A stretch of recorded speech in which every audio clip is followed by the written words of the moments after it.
When it comes to mobility, there are so many factors at play with MS that sometimes it feels easier to just give up and get in the wheelchair. Today I want to give you some information about mobility issues in MS, more specifically walking difficulties, and maybe why some people with MS end up in wheelchairs and some people don't.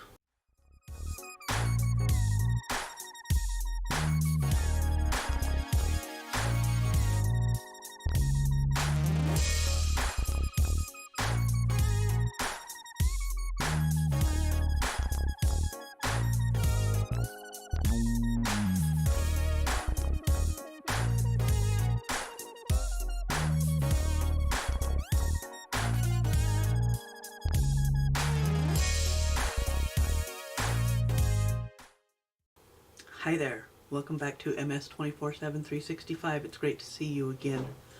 For most people, getting from point A to point B isn't really a big deal. You put one foot in front of the other and off you go. From that first step you take when you're about one to the end of your life, you never really think about what's involved in walking from one room to another in your home. You just do it. For people with MS, it can be quite a different story altogether. About 1/3 of people with MS are in a wheelchair 100% of the time.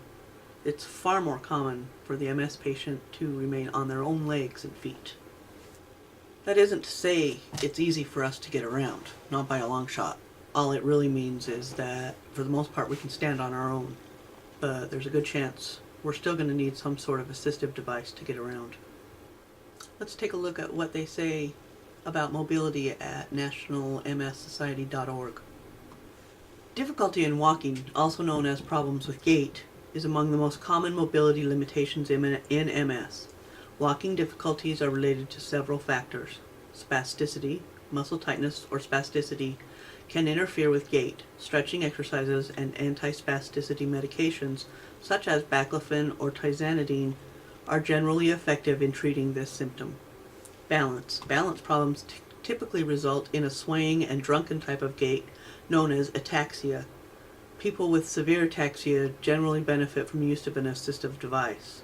Spasticity or fatigue may indirectly affect balance. Sensory deficit. Some people with MS have such severe numbness in their feet that they cannot feel the floor or know where their feet are. This is referred to as a sensory ataxia.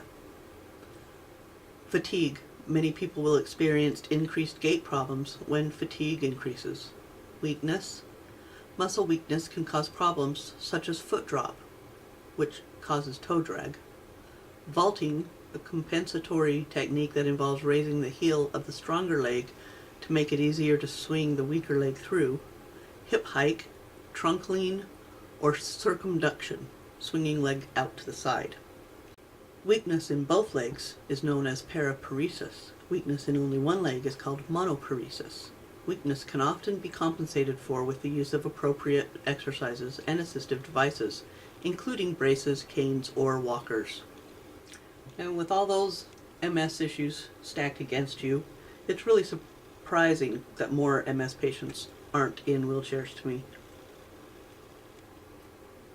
Some of it may be pure stubbornness, the strong desire to keep some sort of independence, and some of it is just pure dumb luck. The facts for me are this. I don't know when I wake up in the morning if my legs are going to hold me up when I try to get out of bed. It's a mystery I have to go through every day, and it's not just when I wake up, but that I have to deal with it. Every time I stand up, the thought crosses my mind that there's a chance I'm just not going to be able to walk. And it's been like that for 23 years. Every day, at least once, I ask myself if this is going to be the day that my legs give up. Some days my legs are really weak, and I'm almost convinced they're done working for me. And I sit in my chair and think, this is where I am now. Just the idea of having to get up and go into the bathroom or kitchen is exhausting. Those days I use my cane or my walker, and if it's really bad, I have a wheelchair to help me get around. Some days my feet are so numb that I have no idea if I step on something, including the floor.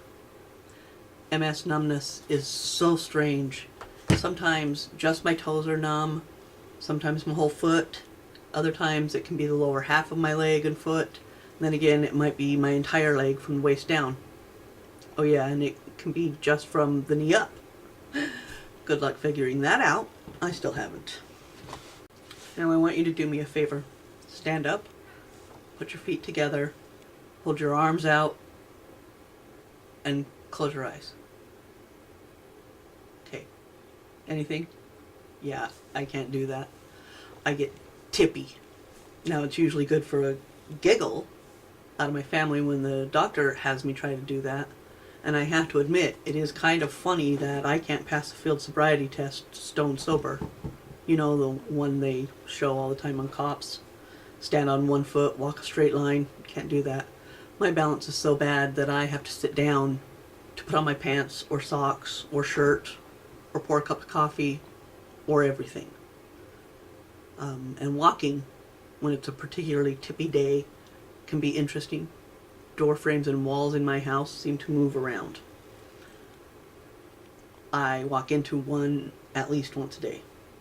I think my trajectory is a straight line, but I usually have a swerve in my path, either left or right, every time I walk more than about 3 steps.